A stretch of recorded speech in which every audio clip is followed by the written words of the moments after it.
G'day all again, it's just me. Time for another unexciting instalment in the chapter of unexciting stuff that happens on our place. There's a tractor and baler. We've been, you can see it out there in the back of the thing, but making hay slowly. Technical issues with the baler. So we'll get over here to the baler and we'll have a gander at technical issues. Now,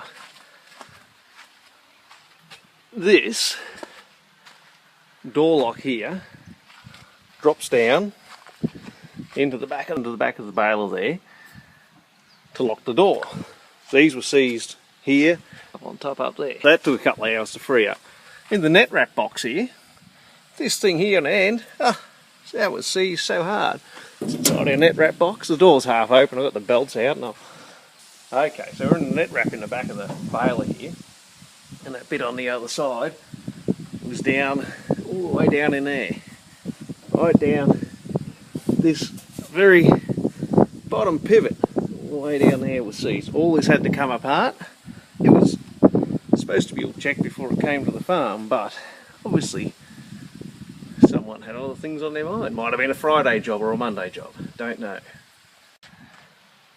Anyway, and with that there, in that net wrap, we'll just go into the bowls of the baler. Come on in. Not that bad in here. So, anyway, we fixed that up. We got that all freed up. And watch me go arse over head. And you're just going to laugh if that happens, because it probably will. And we got baling, but then the net wasn't cutting any good. So you got to pull the knife out of the baler. And this is the knife here. It's supposed to be over the top like this, but I've been working on the baler. That goes over the top. This part comes back. That goes forwards. Anyway, and the net comes through, and the belts take the net down and around and up into the bale chamber where the bale is. Up here.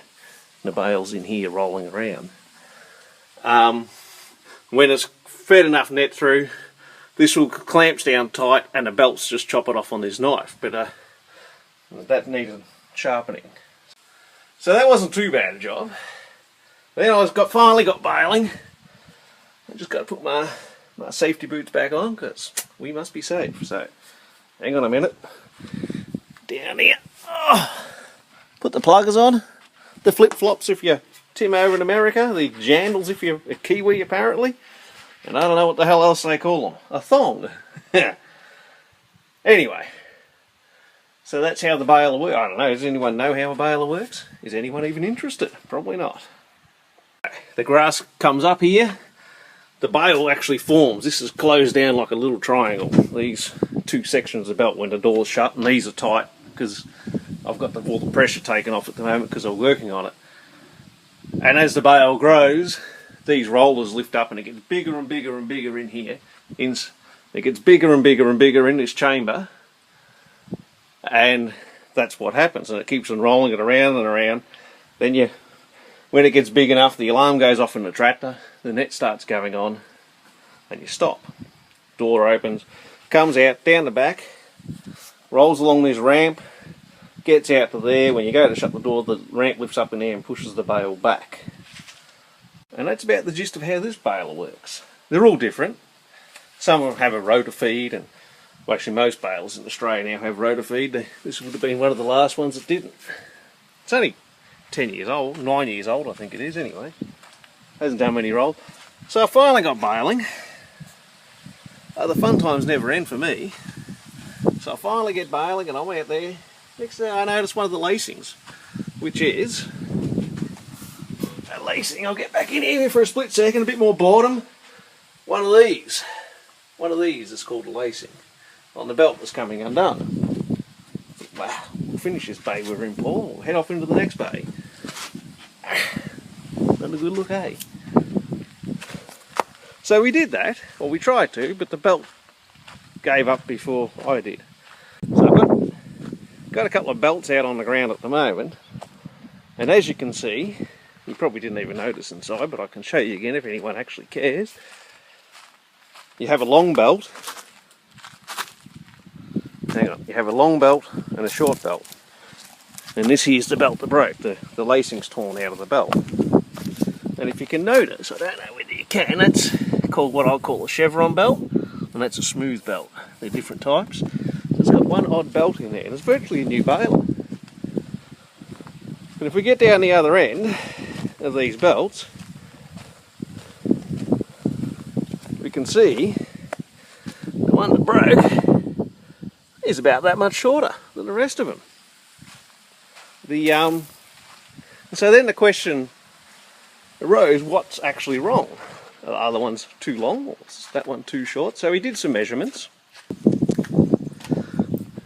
You can see in here, there's one belt on each side, takes a different route than the others, and it has augers in there, and any hay that's falling through, any chaff, actually goes back out into the middle and then goes back into the bale again. That's why they have the different routes of the belts. So two of them should be different length. So what we've discovered is one belt is about 5.5, 6 inches too short. Now of course the person deal says, oh, they can be a little bit different, but they can't. It's about an inch, inch and a half, maybe 2 inches, that's the absolute most difference. That's over the whole lot. The rest are all the right length, and that one's totally short. So then we couldn't get the lacing tool. There's a special device you use to put the new lacings in the belt. We couldn't get one of those. No one around here's got one because we're in sugarcane country, not in hay country. So we phoned the dealer up, and we bought it from down in Victoria. Had some discussions, and they're sending up the lacing tool and another metre or so of belt to put in there. You've got to put the joins a fair way apart, otherwise going through go through the right way. That leads me to, that's one problem. And then we ran out the neighbours mowing hay and we hit a point. So anyway, we were around there mowing hay and we hit one of these. It's a point that goes in the ground on the back of a tine of a fertiliser box for the sugar cane. But this isn't the one I hit, this is a brand new one. Anyway, we hit that and it went in under the mower and went through the mower as best as it could and made one interesting noise. It's probably the best way of describing it. And the mower wasn't sounding quite the same after it hit it. So, in the cutter bar and the rest of it, it broke some bits. So for those of you that have never seen inside a cutter bar before, it's all full of gears, all the way along. Now what happened, the actual point went up under here. This is upside down, this cutter bar. And this gear here, which drives the second last disc, oh geez, it even whirred it a bit. It just had no staying power and flung its tooth. Amazing. And the bearing that all goes in here, well, it's all in bits now because you've got to smash them to get them out. It didn't have any staying power either. Just no power at all. So I got the new bearing and the new gear finally turned up. It's a bit of a saga on its own. Look at the damage it did. Like, it was fairly. These would be spinning, I don't know, thousands of revs a minute, I guess, or 1,000. Or it's like an upside down lawnmower. Well, there's all the discs off the cutter, and it was that one there that got bent, I think. That one. 2, 4, 6. No, there's another one here somewhere over the other side. There it is over there. That disc over just there. It was the one that got bent. As you can tell, the fun times just never end for me. I am never going to be stuck for a dull moment, I can tell you. Or as the saying goes, which is totally politically incorrect these days, I must have killed a Chinaman. Flippin' heck. Anyway, I'm not complaining. Life's good. My feet are pointing the right way and all the rest of it. Could do without some of these headaches, but I'm learning. I've never had a cutter bar apart before. I never wanted to. And I've made a lot of hay over the years, but never quite to this extent. Anyway, so cutter bars there, and gears have turned up, bearings, everything's slightly different. Yeah, I was hoping to all these gears are timed. I can't quite work out. I notice that when that one there is up there, this next one alongs that way. This next one's back up here again. The next one's opposite direction. Does that make any difference? I don't know. This one's the one I broke. But what I'm noticing is I can see bits of, I don't know if you got all that on film. Anyway, they're all on different marks, but I'm finding bits of metal through, so I don't really want to pull these gears apart. But I'm finding shit all through here, and there's some more metal there. And there's some more in there. So I'm thinking it's probably as much as you don't want to do something, because I don't even know where these freaking tyre marks are meant to be. You would have thought they'd all line up. I've wound them around a couple of times and I haven't been able to find a spot where they all line up. That one's going that way. That one's going down. This one is faint, wherever the hell it is. It's there, going that way. And that one's going up. That one's going that way. I don't know, they're all over the place. There must be a mark, but I'm just not finding it. Anyway, we'll see how we go. All good fun. Bloody hell, Paul, what have you done? So we've got the new gear and the new shaft. First thing I notice is it's a different height. Is that going to be a problem? I have no idea. I notice all the ones in here don't all sit at the same height, so maybe not. It's under the cutter bar, under the sheet here. Different type of construction. This bearing was actually double row bearing like that one, but it had an oil seal. It had an oil seal on the top of it, and it had a circlet type thing that went around between the two rows of bearings, and when you pushed it into the housing, I don't know whether you can, it's a bit wobbly this table, Paul.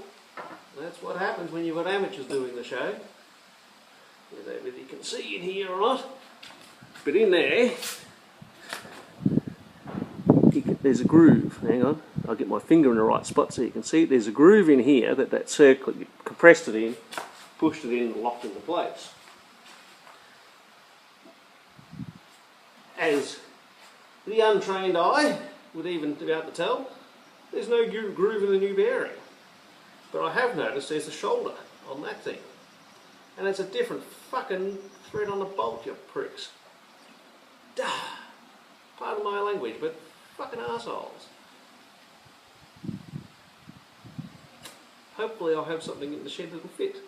Anyway, so the bearing with the seal is actually higher, but because it has no seal, it probably doesn't need one. Because it's sealed up for life.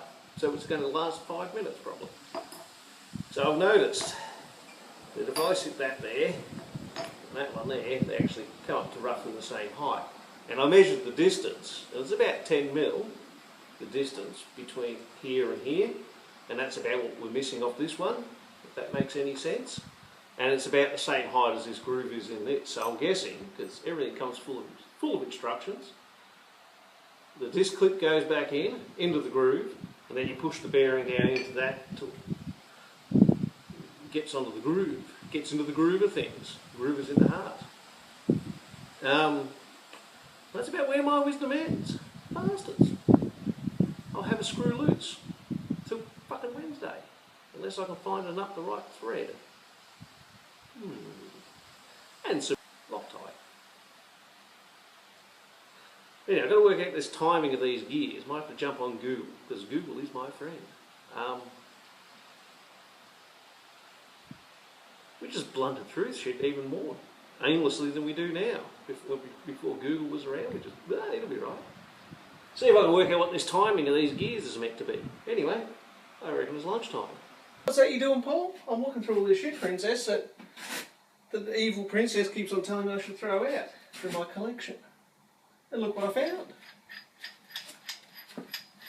I found a nut. I had a look, and luckily, unlike everyone else who tells me I should be neater, it was in the wrong tin.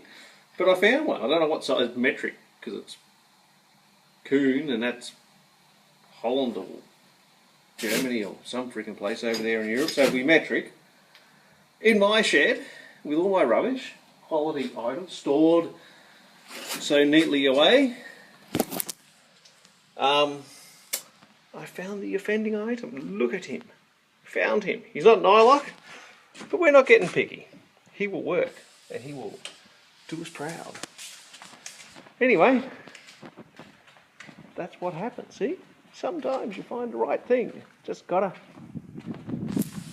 not have so many negative waves, man. Gotta be positive. Positive, positive, positive. This fucking shit will turn out. This fucking shit will turn out. This fucking shit will turn out. See? Keep on saying it enough, it'll turn out. This fucking shit will turn out. That fucking shit will turn out. That shit will turn out. It'll all happen. Even old Fred here will work. If we ever get the heads back. Another day in paradise. Well, the bearing don't fit. They sent me, it's the wrong type of bearing. Found another broken gear, so I've got that out. Pulled all the rest of it apart and put it back together. Still not real sure how it's meant to be timed, but I've got a pretty good idea, I think. We'll find out. So they got the parts down here, and I don't know. I was getting a bit old for this shit. Anyway, not the best of days. I've killed about 1,000 Chinamen, I feel. Anyway, it'll sort itself out in time, I'm sure. As my neighbour's out, he's taken it upon himself to slash our nature strip. Anyway, let him go. Bit fucking rude, I would have thought I was going to mow for hay. Dear me. I don't know what his thoughts are, but anyway, he's doing it. He ran out of fuel before, so he came over to get some fuel. Oh, God. Fucking Queensland, eh? Hey, hey.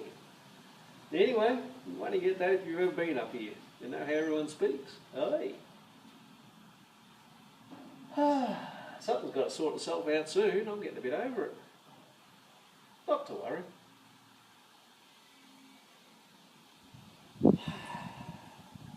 Anyway, that'll do. I think enough shit from me for the day. So it's a long weekend, so it'll be a few days before we get anything. It'll be Wednesday at the quickest.